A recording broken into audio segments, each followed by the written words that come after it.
Well, I'm finished the trifecta of pizzas. Original crust, deep dish, and now an ultra thin crust pizza. So let's go ahead and make this thin crust pizza. We'll be starting with 1/2 cup almond flour. Next we'll add 1/4 cup bamboo fiber.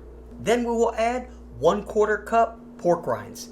You can substitute chicken flour, but I highly recommend using pork rinds for this. Then 1 tablespoon egg white protein powder.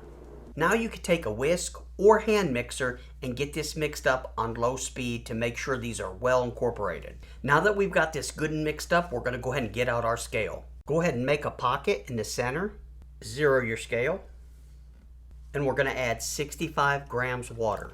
Now we're going to go ahead and get this mixed up. Now this is not going to be made into a dough ball, so it's just going to look like crumbs the whole time. Just make sure that you get this good and mixed in. Now you want the consistency to look just like this, and you're going to see here in a minute why. Now you're going to need parchment paper, and I like to buy the pre-cut parchment paper like this. This is 12-inch parchment paper. Now like I said, no dough ball is required for this recipe. All you're going to do is simply dump this out in the center. Then you're simply going to take this and spread it out over your parchment paper. This is why you do not want to overmix this dough. And remember, your dough is going to push out, so you can be heavier in the center, but try to get this as even as possible. Just pat it down, push it out, make sure all of your edge is about the same. Once you've got this pretty round, now with a second sheet of parchment paper, we're going to go ahead and cover this and get it rolled out. One of the cool things about using this already cut parchment paper is you have perfect design to go with. So you can watch as you spread your pizza dough to make sure that you're pushing it out in a nice round manner. Now I'm going to go ahead and remove this. And again, you could keep this like this, but I want a nice clean edge. So I'm going to go ahead and use this lid.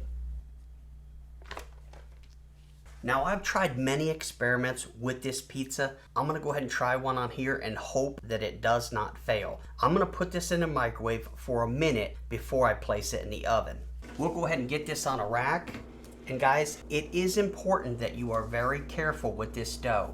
So use a rack or a cookie sheet to slide this up on. You want to make sure this dough doesn't get cracks in it. So you want to make sure to handle this dough very carefully because it is ultra thin. We're going to go ahead and place this in the oven at 350 for 8 minutes. And while this is in the oven, I'm going to show you how I make my Little Caesars copycat pizza sauce.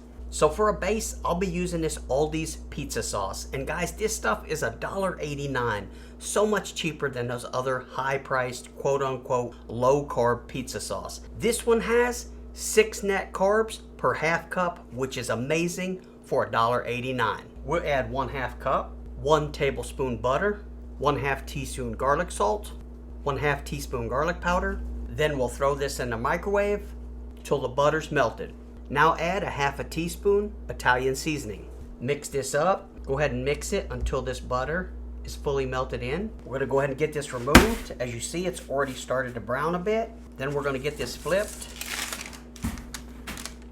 and get it sauced up. Now you don't have to use all of this sauce. Get it spread to a point to where you know it's about how much you want on there. I like to run my sauce all the way up to the edge. Kind of helps protect that crust a bit. And as you can see, I still have sauce left. So there's probably about 3.5 carbs of sauce on this. This is optional, but if you'd like, you could spread a little bit of Parmesan on it. Little Caesars actually uses Munster cheese on their pizza, so I'm going to go ahead and add some Munster cheese. And I'm going to be making a thin crust pep. Now we'll go ahead and add our mozzarella. And this will go back in the oven for another 8 to 10 minutes. And if you like this video, I'm sure you'll like these as well. Guys, thanks so much for watching, and as always, I'll see you in the next video.